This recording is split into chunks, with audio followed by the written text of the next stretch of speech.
Welcome back to the Forging Alpha podcast, where we talk about mindset, nutrition, lifestyle, and kind of everything that it takes to level up and live a great life. More so specifically, we're also talking about the High Rocks training because we're competing in November. We are competing. It's not official. I don't think we've either bought. You bought your ticket? I don't think you can yet. Okay. So I don't feel too bad not having the ticket purchased, but it is on my calendar. Yeah. And I set the event, so I guess I'm the calendar host, so I guess I couldn't accept it, but if something's on my calendar, then I'm in. Oh, and I've been putting it out there training wise. You have on been. the old So you Instagram and yeah, we've all kind of, or at least a few of us have verbally sort of committed online at least, which is kind of saying a whole lot in today's days. Yeah. You don't post about it's it. out there now. If you back out, it's you're gonna have somebody that's gonna notice. It is, man. And I think we're going to have a pretty good group coming from the office here. So that'll be cool to be able to do something together and kind of all push towards the same common goal. Yeah. I think I'm going to have a couple of my clients that want to get in on it. And it's an extra thing on the calendar for them. So I haven't competed in anything. Or actually, we had one small powerlifting meet that was kind of like just for the gym. A couple years ago, 2, 3, 4 years ago, something like that. But as far as actually training for something, I haven't competed since 2020. And this is completely different. Totally different. The last thing I competed for was USPA Nationals. So powerlifting. This is a lot different than powerlifting. It is a lot different. How are you enjoying it so far? I mean, I started doing it this is my first full week, and I started the end of last week. I put the programming together. Good so far. Yeah? I think, yeah. I mean, week one in, there's always going to be excitement, new program. It was fun putting something together that was a little bit more variety, a little more broad encompassing, because I'm still keeping some of the training principles that I've had in there. I'm going on vacation month, so I'm not completely going just to cardio. And like we talked about on the last one, there are still things that I am prioritizing right now, like building the foundation for a house before you start throwing the extra shit in there. My mindset around this is like you don't go and take a class, a college or high school class, and just start taking the finals to try to get better at the finals all the time. Like you study, you take midterms, you start learning the material, and then you get to the finals. So like I'm approaching the training with that aspect of like starting from the ground up, doing stuff that's sustainable because I know I'm probably gonna need the volume, like in amount of days. So I'm gonna need to structure my workload so that I can hit it consistently 5 days a week, 6 days a week, and not be completely broken down, where I'm just absolutely destroying myself 2 days out of the week and then I can't move the rest of the time. So I need to build up like the amount of volume over the course of the weeks and the months, and then gradually start building up the intensity with that. So yeah, I mean, week one, I'm feeling pretty good. Today was probably the most intense day that I've had from like a volume standpoint, accessories, and it's going to be this fine balancing act of like building up the workload and like adapting to that, especially with cardio, but also like my recovery is going to be there because you can only adapt so much. Like if my recovery is not there, like I've been averaging probably like 7 hours of sleep this week. And some of those days I'm like, I probably really need to get 8 if I'm training like 6 or 7 days a week. So that kind of brings up a topic that's been top of mind for me, and that's deciding if I'm going to go with some type of Oura Ring or Whoop Band. Yep, I've been thinking about that too. Do you have any preference between the two right now? So I'll lead with this. Before I had considered the High Rocks. If we took the High Rocks out of it, I think I would be totally on board for an Oura Ring. Yep. Mainly because it'd be really easy to just wear a ring. I'd have it all the time, be hunky-dory. Specifically training for the High Rocks because it's so heavily involved with heart rate regulation. Yeah. It seems like the better bet would be the Whoop Band. And what makes you think that? It just seems like from what I've looked at, the in-exercise or in-workout tracking is more in-depth. Got it. And you might know more than I would because I haven't used those Whoop straps since... I've never had one. I've watched 2 YouTube videos. Yeah. That's all I'm going off. So I had one in 22. Okay. And I think you're probably right. I think that there's a little bit more. And are you talking just on the metrics or like the actual coaching that it gives you? A little bit of both. Got it. So I've never had an Oura Ring. I do know that it's probably a little more accurate in terms of like some of the sleep parameters and some of those things. I do have experience with the Whoop strap though, and I'm sure that there's things that they've added to this since I used it. But what was cool about the Whoop was that it started out pretty simple. Like you didn't get a whole lot of data for the first month. Like it started tracking things. It takes the first week for you to even start getting feedback from it. And then over time was cool as you start filling out like a morning, almost like a journal, and you can customize the questions to yourself. Like you slept in the same bed, you took melatonin, you had sex, whatever it is. Like you can customize a full spectrum of it. You took magnesium, you went to bed at this time. And then over the course of the months, like it learns those things. Like when you report that you took magnesium, it can report that when you get magnesium or when you sleep in your own bed, you get 33% deeper sleep from that. And I think where this might come in, HRV for a sport like this is probably going to play a bigger role. I'm not sure where the Oura Ring falls in terms of how in-depth that HRV is, because with the Whoop strap, HRV is kind of meaningless when it comes to lifting performance, so it's not that great for a power lifter in terms of like the coaching of it, because HRV has more to do with cardio than it does muscular and like neuromuscular stuff. So like it could tell you you're at 15% recovery, but you feel great. And if you're just going off of that, like, you still got to prep for the powerlifting. You shouldn't just take a day off because that tells you that. But the HRV might be more related to how well you're recovering from a cardiovascular standpoint and how much you should push it cardio-wise on a given day based on that heart rate variability and that coaching. So I'm probably going to get a Whoop strap. There's also the wearability aspect of that. Is that something you were considering, or were you just solely basing it off of features? Also considering the wearability. That's why I do like the Oura Ring, because I can just always have it on. Less things on your wrists. But it also depends. Like some people don't want to get the Oura Ring because they like wearing a rubber ring while they're training. That does make sense. I have been on the whatever this metal ring is. I never take it off. I always train with it, and I'm just kind of used to it at this point. The only issue I run into is when I'm doing chin-ups. I don't notice as much on pull-ups, but if I'm doing some chin-ups, sometimes it starts to pull on my finger kind of wonky. And I think that I probably won't wear anything race day or competition day when it comes to it. But for training purposes, like, yeah, I train a lot with my ring on. It's probably not going to affect it. But like when it comes to like game day, I'm probably not wearing my Whoop strap. I'm probably not wearing my ring anyway. Really? Like when I'm actually like doing the high rocks competition, probably not. Okay, I think I would be the most interested on the race day to see like how my heart rate is versus training days. I don't think I want to see it. Yeah. I don't think I want to wake up and like look and see what my sleep.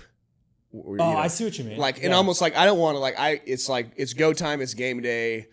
I don't want to see any of that. It's like full speed ahead, regardless of what. Too little, too late at that point. Like and you might be talking about like comparing how much of a hole it puts you in on the actual game day. Like, that would be interesting. But at that point, it's like, I don't think personally I'm going to care that much.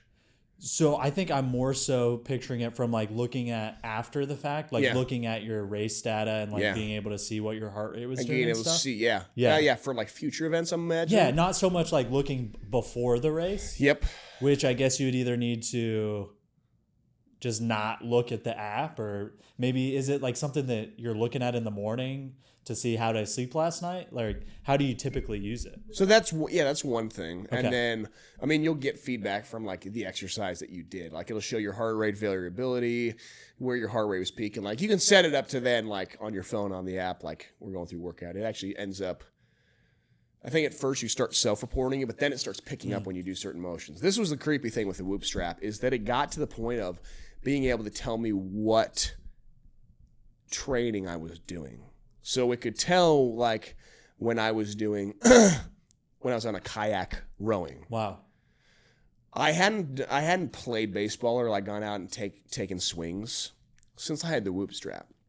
And it was able to tell. I remember going down, seeing my brother, and we went out and took batting practice for like an hour before his game. And could tell me, this was your stats from this baseball activity. And I didn't report it. I didn't put it in. Like it just picked that up. Okay. I guess the explosive movements with rest in between. But they could sense weightlifting versus like cardio sessions after it like got to know me and knew that data. That's wild. And I would imagine it's only gotten a lot better in the last couple of years. I'd imagine so.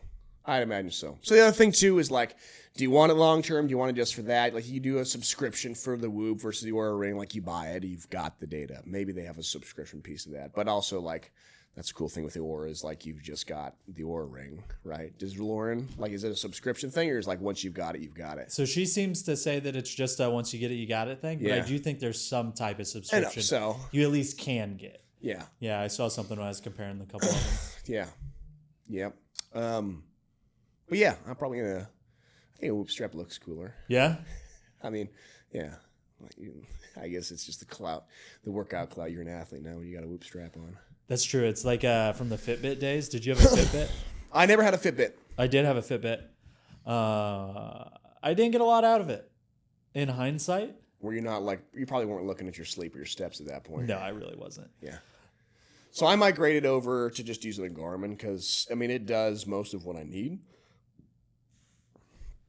From the standpoint of heart rate, there's a little bit of like the stress test coach. Like I can go to the Garmin app and see all that. It tracks my sleep data. So I forgot about that. Like honestly, I don't know how much of an improvement I'd be getting of a Whoop strap compared to this. Like an Oura Ring might make more sense if I've already got the Garmin watch.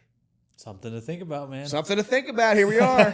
Questions I hadn't asked, but I guess if you're listening to this and you have some input on Aura Aura versus Whoop versus give Garmin, us, let us give know. us some insight. Because there's also like this is a pretty basic model of Garmin, but there's those people that use the really high level running versions of the Garmin. Like that's what they use, and that's probably better than a Whoop strap, honestly. That is something I'm excited to be getting into as the running portion, which feels weird to even say. I wouldn't have expected that from you ever, to be honest with you. And I've known you for 5 years now.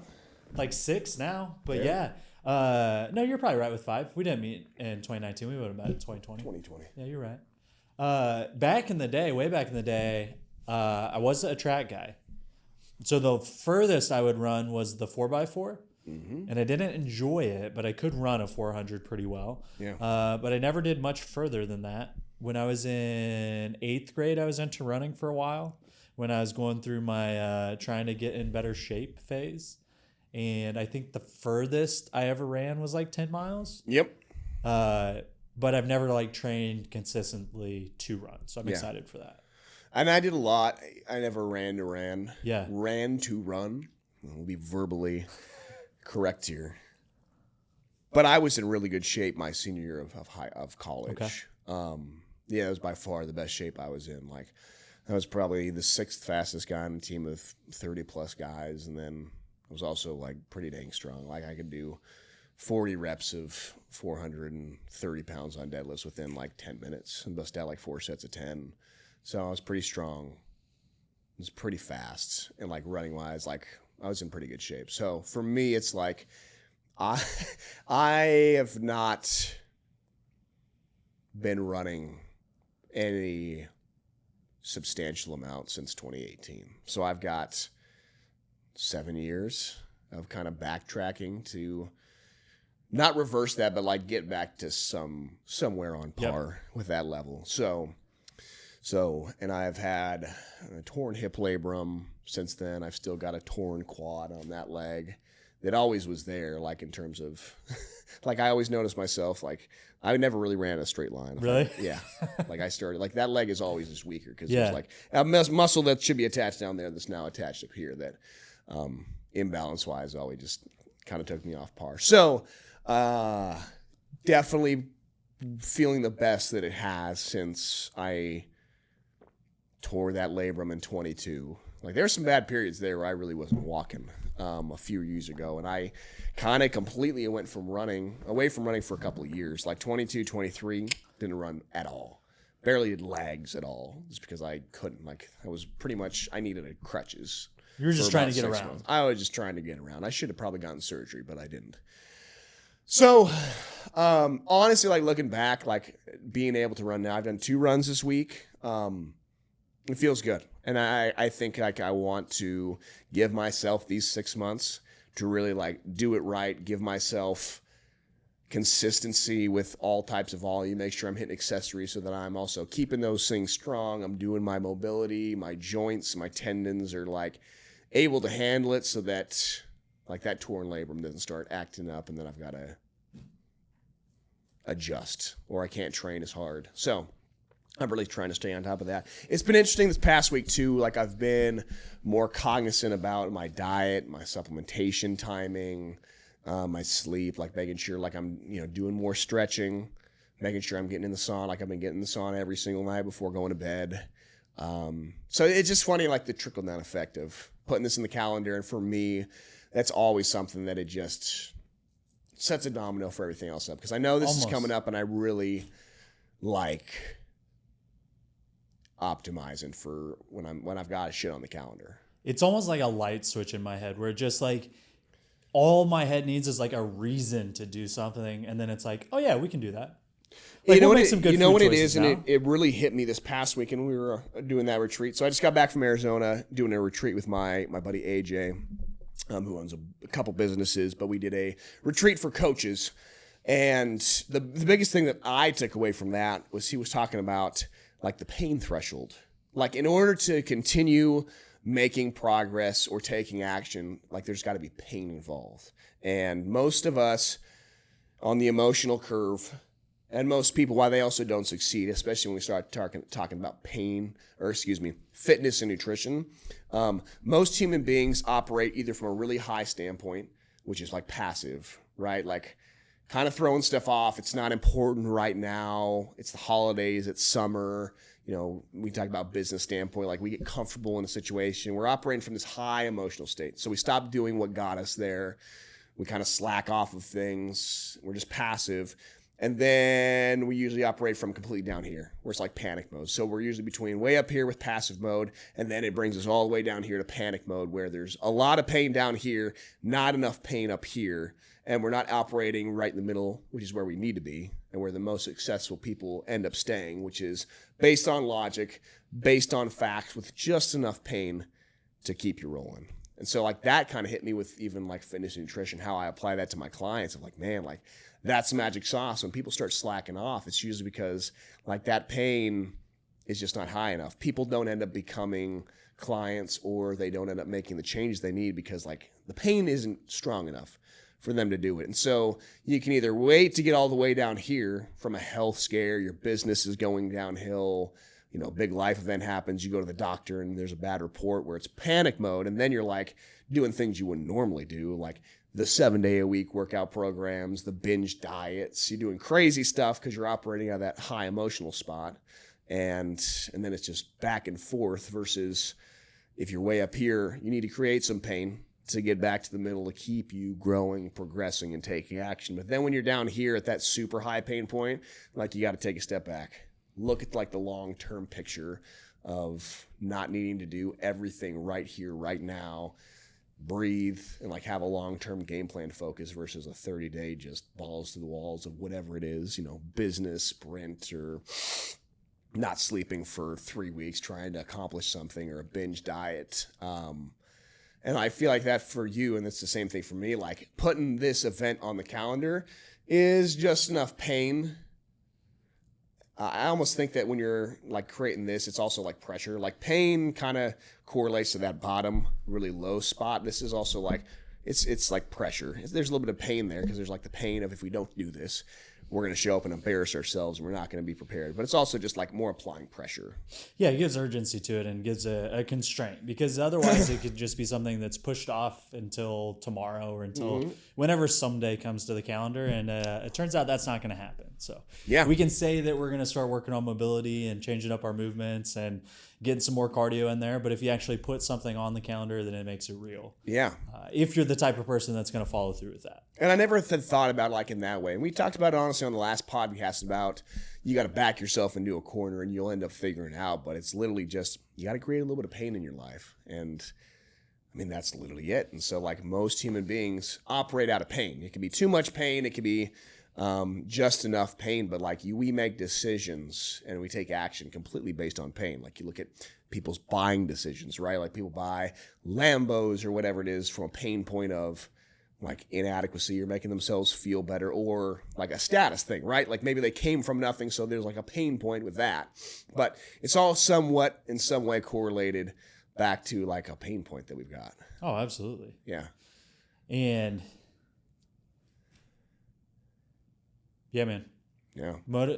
The motives behind people's decisions, if you can lean into it and you start to understand the psychology behind it, then you can start to understand how people make decisions, and you can also understand how you make your own decisions. And it makes it a lot easier to understand kind of how you tick and why you make the choices you do, and why sometimes it seems like things are really easy and other times it seems like everything's working against you. Yeah. And the more self-awareness you can have in that situation, the more you'll be able to make decisions effectively. Yeah. And I think that there's obviously, like we just mentioned, levels to this thing, and we're pretty on track with things. Like most people look at how many times a week we work out now and stay on track with nutrition and things like that. And we're probably like the upper echelon of consistency, but there's always like that next level. So like you got to create an extra pressure or a pain point to get to there. But it's an interesting exercise thinking about people that are really successful in health and fitness, which are probably the hardest things in the world to be consistent with because most people don't. But like the pain points we experience that keep us there, right? And like for me, I think about like, why do I consistently, like I didn't miss a week of working out last week 4 times. Like I worked out 4 times a week every single week last year. I think about why I did that. Well, one, the pain point of not being able to play with my daughter in the future because I'm out of shape, like I'm immobile, I can't do that. So like there's a pain point in the back of my mind for that. From a nutrition standpoint, like I notice when I don't get good sleep, when I don't eat well, when I miss meals, when I miss supplements, like I just operate at a lower threshold mentally and physically. So like there's a pain point of knowing if I don't do these things, I know how I'm going to feel and how I'm going to operate, and the outcomes on the flip side of that are going to be. And now we're like adding this pain point of like, event on the calendar, I want to perform, I honestly want to excel. So like for you, like in your life, like what are those pain points that keep you going to the gym? And honestly too, like I can take it back 3 steps of like being the extremely skinny kid, or when I was in a 37-inch jean, of like, if I stop doing what I need to be doing, like I'm going to go back to one of those extremes, and I don't want to go there as well. So what's that for you? Yeah, man. I think that we talked about this a few weeks ago about how bodybuilding kind of like taught me what self-agency looks like in your life and how you can control the outcomes and everything. Yeah. And for me, when I'm dialed in from a fitness standpoint and like I'm prioritizing my fitness, both from a confidence level with like how I feel and look, but also from the confidence level of I know that I'm doing things that other people won't do. I think I kind of forgot about how powerful that is. And that's like the mindset that I've had for a long time. I mean, I stopped drinking pop in 7th grade. Yeah. And from a discipline aspect, like it was always in the back of my head, like I really don't care what anybody else is doing. I'm going to do it what I believe is the right thing to do. So is that like a pain point of mediocrity? It might be. Yeah. I've just had this like self-narrative in my head long enough that like I'm going to go above and beyond and do the small things and separate myself. Yeah. So I feel like that's just kind of baked in at this point. But then when you do actually do that for years and decades and you have the results of the compounding effects, it's a lot easier to buy into that in the future. But yeah. But is that like a fear of like of like looking at other people's lives and like the fear of being mediocre? I don't know if it really is as much anymore. Yeah. I feel like it definitely was for a long time. That's what originally started my passion for fitness, was fear of being like the guy that's out of shape because I was, or the kid because I hadn't hit puberty yet. Yeah. Is probably what it was. And like the just poor food choices and stuff because I didn't know any better. And that's what kind of that insecurity is originally what got me into fitness. Okay. But somewhere along the way, I think it kind of shifted into being able to have some purpose through being good at sports and whatnot, and like finding the confidence in that realm. And now with the High Rocks side of things, I think it's more so just like the joy of competing and having something to train for is more so like almost being fueled more so by the positive side of it without thinking as much about the pain side. However, that being said, 6 months, 9 months ago, if you would have asked me, I was in not as bad shape as you, I don't think, as far as a mobility standpoint. Yeah. But I was dealing with a lot of lower back stuff where it was like, it was hard to walk around and even film for a couple hours, let alone go try to run around. Mm-hmm. So that's what got me back into the gym at that time. And then I started cleaning up a lot of the mobility stuff and strengthening my lower back. And I feel a lot better now. So now I'm actually in a place where I can be pushed more so from the positive side. Yeah. Yeah. And I think the misconception too, when I'm hearing you talk about that, is that like pain is always a negative thing. And if you're operating kind of on that bell curve down here, like too much pain is a bad thing, but also like pain is ultimately like pain is progress in a lot of ways. Like we're not going to compete at a high level during this competition if we're not doing some painful training. You know what I mean? So it's almost like also switching that frame of like, you've got to look at pain as like a very positive thing and like applying that. Yeah. So that is, I'm glad you dove into that. So I would look at that more as like, I would define that as discomfort. So from that perspective of it, like doing hard things and leaning into whatever's difficult, I do that because I know that it results in growth. Yeah. So like cold showers, I've done that like forever. Yeah. And that's that consistent discomfort that you can lean into on a daily basis, that when you embrace it, then it makes a lot of other things easier. So it is good to chase the pain or discomfort in that realm. Yeah. I totally agree with you. Yeah. Because it can be, it's like a scalpel, right? It can be used to save lives, but also you can stab somebody with a knife and murder somebody with it. And like it's all about the application of your pain. And like if you're focusing just on the pain, and most people, and here's the flip side of it too, is like most people don't pursue the pain, right? They don't want to go. Like we're hardwired to pursue comfort. And so you hear pain, like even in our minds, it's like a negative connotation. But honestly, like the most successful, most consistent people pursue pain almost like joyfully, right? They know that on the flip side of that, like there's the pain of going through hard stuff and doing that, but then the pain of like staying the same. So like there's kind of pain involved in everything, but it's all about how you frame it and actually the decisions you're making with pain that lead to that. And like, you know, it's going to be painful growing a business or working long hours to build a great career. Like it's not going to be fun. It's not going to be easy.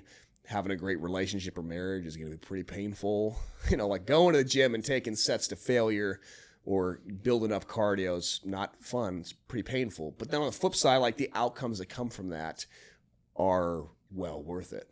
Absolutely. Yeah. What do you think is going to be the biggest obstacle from like, maybe even from, let's break it down to like the real tactical side of the high rocks. What do you think is going to be your biggest obstacle or weak point that you're going to have to train towards? So for me, cardio. Just across the board? My lung capacity. So I don't use an inhaler anymore, but I've got asthma. Okay. So if I don't keep up with it, which I haven't for a few years, like my lung capacity goes to shit. Really? Yeah. Okay. Like it's not good. It's not good.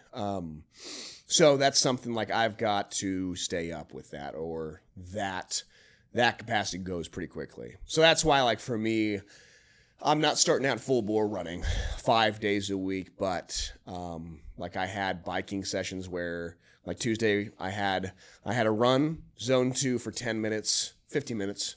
And then I had a biking session where my heart rate for 20 straight minutes was 135 to 145. So building, like having that heart rate zone from that standpoint, and kind of just like micro doses throughout the week for me right now of like getting winded, for lack of a better term, without getting too complex with it. And then slowly just building up that capacity, because strength comes on pretty slow, leaves pretty slow. Cardiovascular work comes on pretty quickly, but I can also leave pretty quickly. So if I stay up with it enough, and I almost go at like 80%, because again, like these first 3 months is like GPP, like general physical preparedness, kind of like I'm studying right now for the final. Like I'm getting ready for doing all the things, studying all the chapters right now. And then I get really specific the last 3 months, like when I really lean into that. And so for me, like that's going to be the best for sustainability, where I can train 5-6 days a week and not get burnt out. Because if I just go try to just do all those movements, like high rocks, if you're just training high rocks movements for 6 months, like it's pretty fucking dumb, like for lack of a better term. term, like you're going to be burnt if you're just doing runs, just doing lunges, just doing farmer's walks. You're either going to have, like we talked about on the phone, some shin splints. You're going to have some injuries that pop up. You're going to have overuse stuff, unless you've been doing this. And that's the thing, is like, if you've been doing this, that's why I like CrossFit people. There is CrossFit competitors, the highest level, that have transferred over to High Rocks and became pros. Like, they went from there, top level CrossFit, they're pros now. They didn't, they were doing completely different things, but they had enough of that baseline to where they could just transfer it over. I am not in that box. You have not been doing all those things. I have not been doing all those things. So for me, it's not starting from scratch, but I'm starting kind of from the ground up. So going back, circling, trying to land the plane. Cardio is going to be one of the biggest things. So building that up in a way where I'm not just going to mess up my joints from all the impact of running, because most people don't realize how rough running is on your knee joints, especially if you've gotten out of it. Because people try to go from, I was a college basketball player and I was running all the time, so I'm going to go try to do that exact thing now. And then, like, after 2 weeks, they got shin splints, their knees kill them. And then they stop running again for like 5 months. Yeah, because it's painful. And the next time they go to run, they're like, oh, this doesn't feel good. And so outside of my lung capacity, it's making sure that, like, my joints are prepped for that. So running, there's a lot of lung capacity stuff. High Rocks, a lot of lung capacity stuff. So I'm working on doing that, but I'm doing that a lot with circuit work. Yes, I'm getting some more really specific stuff skill-wise in there with the running. Like, I'm doing a couple runs this week. So outside of that, it's going to be the joint stuff. Because you think about, like, going through High Rocks, you're going to have lunges. You're going on a run in between each of those. You're pushing sleds. You're doing the rower. There's going to be a lot of, like, knee flexion stuff. And so if you don't build that up, that tendon capacity and build up that other capacity, that's why people, like, they had some questions when I was doing, like, working up to a 5-rep max on squats this week, on Hatfield squats. Like, how the fuck does that apply to High Rocks? It was like, well, how do you think, like, your joint, you build up, like, ability to handle force and produce force, like heavy ass squats. Like, yeah, I'm not going to work up to a 1-rep max, but, like, that 5-rep max is setting me up for my knees to be able to handle that pounding of running consistently. So I've got strong knee joints that then applies to the running. It's like, that's how that applies. I'm also doing that with jumps, like implementing box jumps, other jumps, so that I am getting that impact on my joints of, like, landing, like you're going to be doing with sprinting, but I'm not doing, like, a bunch of repetitions with that. And all those burpee broad jumps. And that's the other thing too. So you had burpee broad jumps running. It's a recipe for shin splints if you don't take some time to build that up. So you're 100% correct. Yeah, so that's those are gonna be the biggest things for me. Is, like, are my joints gonna stay intact? And I've probably got, the other thing is I got partially torn meniscus is probably on both knees, just from baseball and, years of squatting and doing that shit. Like, my knees have never been great. Even when I was 18 and playing baseball, like, my knees were always kind of, like, getting ass to grass in a squat was never felt good. So those wall balls are going to feel real good at that. After 100 reps, yeah. So for me, it's building up the joint capacity and my lungs. What about for you? I would definitely say lung capacity across the board, just because it's been so long since I've ran consistently. One of the ways that I'm trying to regulate that is through really focusing on my breathing when I'm running. Right now, I'll do, like I mentioned, my training's not very structured yet, but I've done a couple 1 kilometer runs, which is conveniently like 1 block around our house. It's kind of a weird block. So that side's perfect. Yeah. But I've been doing nasal only breathing to try to force more nasal breathing. Yep. And I've read that can help your CO2 tolerance. I don't know if you've studied that at all. A little bit, yeah. So I've been trying to prioritize that, and then practicing, like, breathing my heart rate down through, like, either box breathing, or I forget the name of it, but where it's like 4 seconds, 5 seconds, 6 and 7 with a real slow exhale. And, like, big diaphragmic breathing, not super shallow breath. Yeah. Yep. So that's kind of my emphasis right now, is getting my breath work under control first, and then being able to really prioritize that when I'm laying the foundation of this cardio, when I start logging some kilometers. Laying some pipe, man.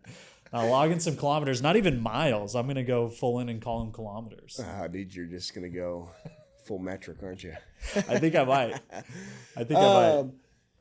That's you remind me. I'm gonna get some nose strips. I need to re-up on my nose strips. I might get one of those fancy nose strips too.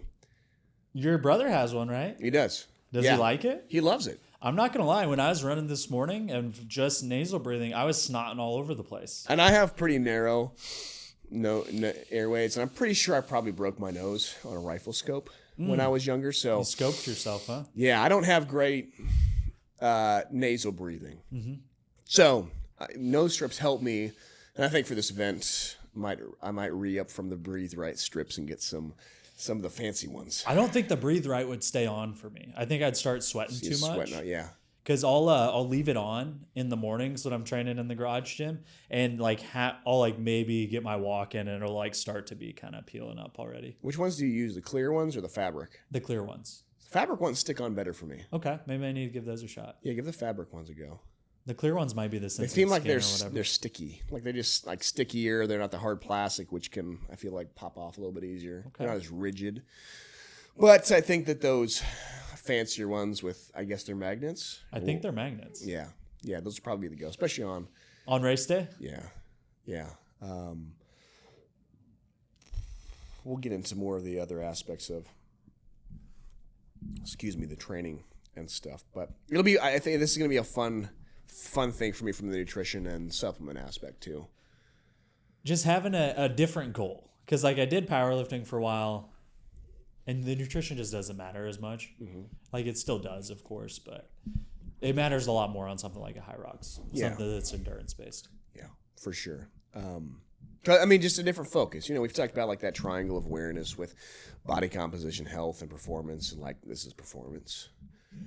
This is gonna be, so you're feeling for that. We're not really, chicken and broccoli diets ain't gonna get the job done for a high rocks.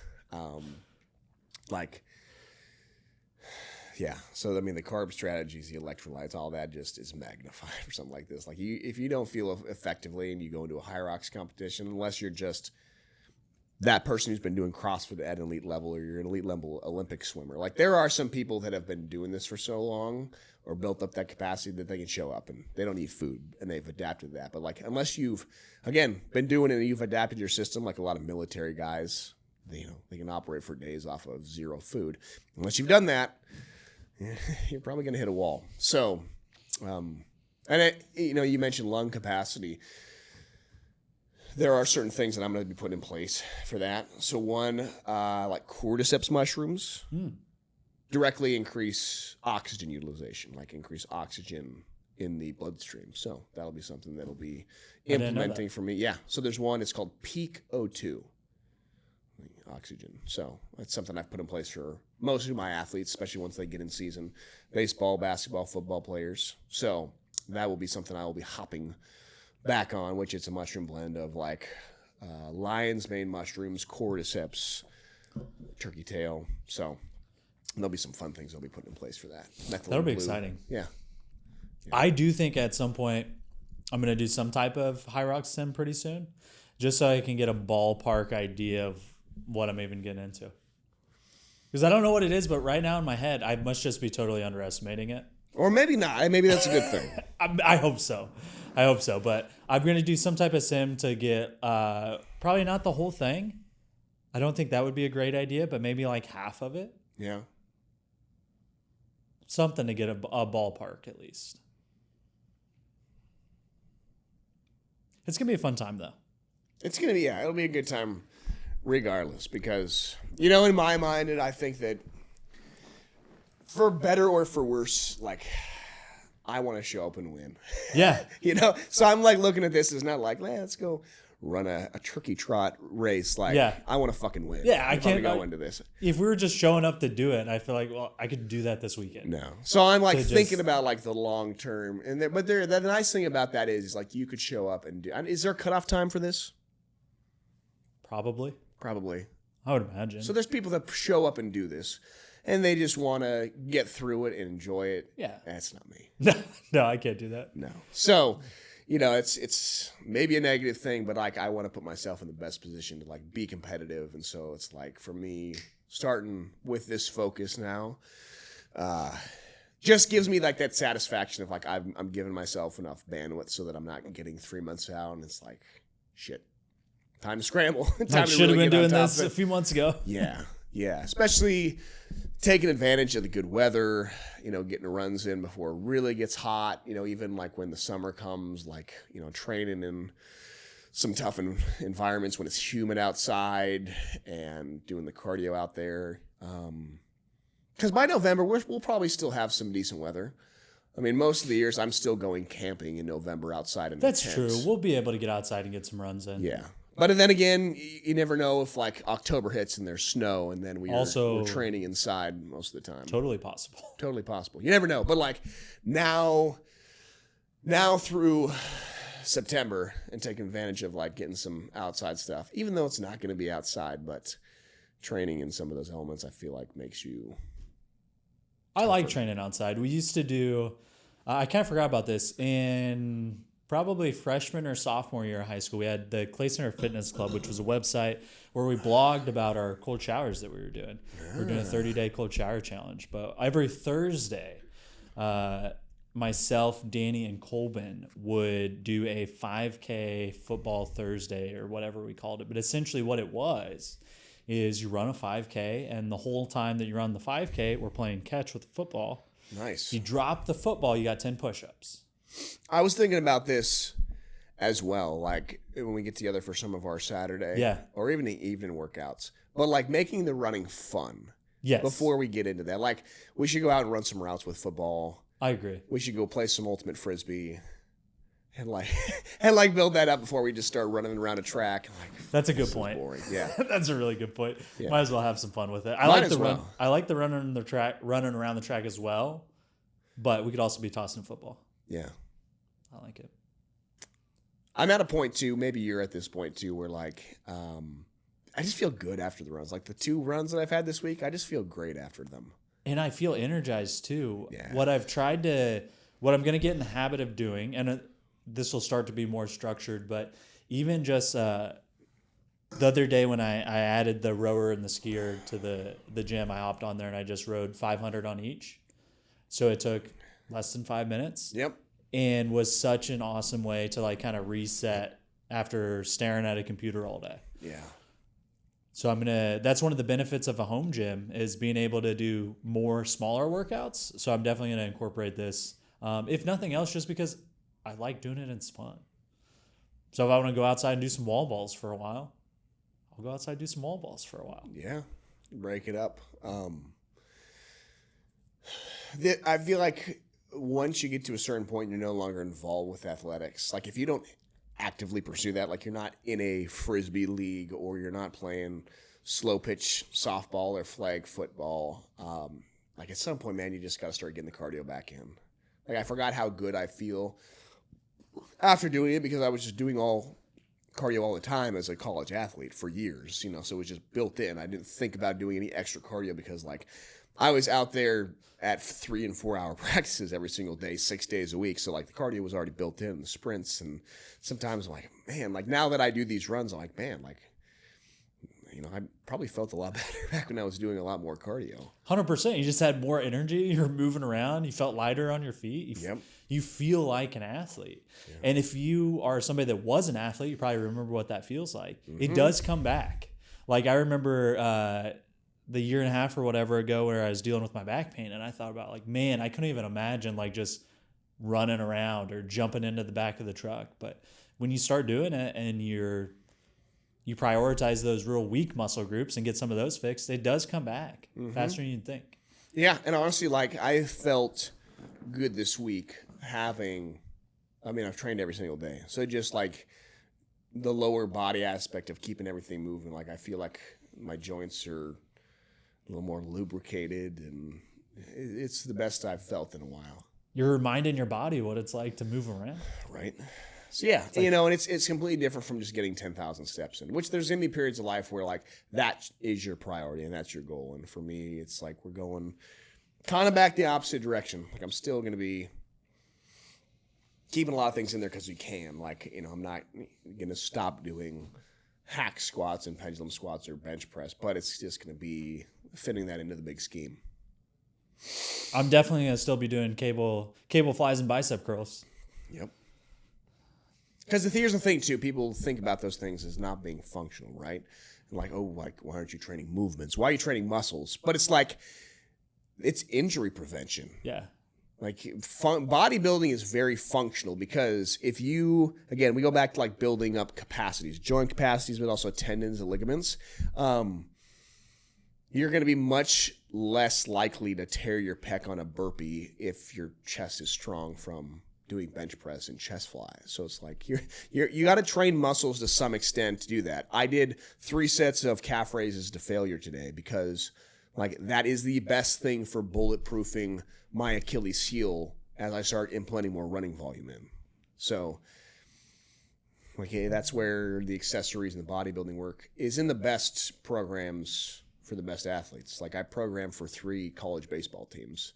It wasn't just swinging around medicine balls and cables replicating a baseball swing. Like that's how overuse injuries happen, is like you go in the weight room and you just replicate the same movements you just did 300 times out on the field with a different weight. Like that's how you get hurt. That's how you build impingements and stuff. You've got to train the muscles that are not getting trained from other things. And also you've got to build up muscles that are involved within those movements. So that's where the whole functional fitness gets things batshit wrong. Yeah, they get it pretty wrong sometimes. Yeah. I mean, look at CrossFit. I mean, just look at how many people get injured because of that, because they just train movements, you know?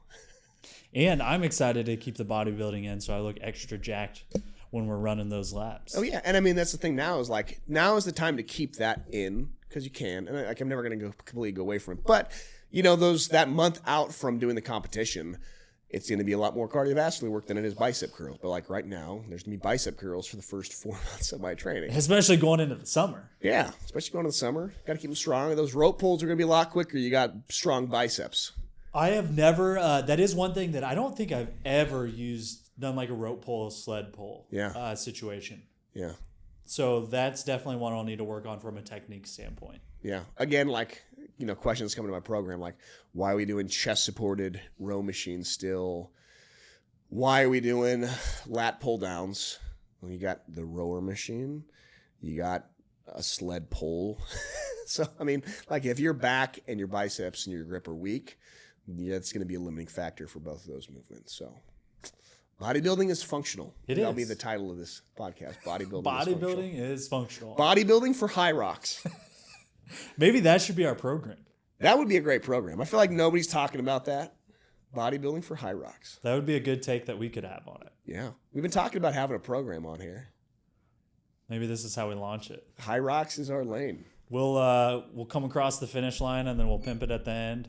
The High Rocks Garage Gym bodybuilding program. We're really niched down, man. If you're somebody that's training in a home gym for a High Rocks that wants to look jacked while doing it and at least finish with a decent time, hit us up. Yep. Is that a wrap? Yeah, I think that's probably a wrap. I think so. I'm excited, man. This is going to be fun. I think so, too. So, we'll keep you guys updated. We'll keep you guys on track. If you guys have any questions, you want to know what we're doing, diet-wise, life-wise, fitness into our schedules, let us know. Until next time. Peace.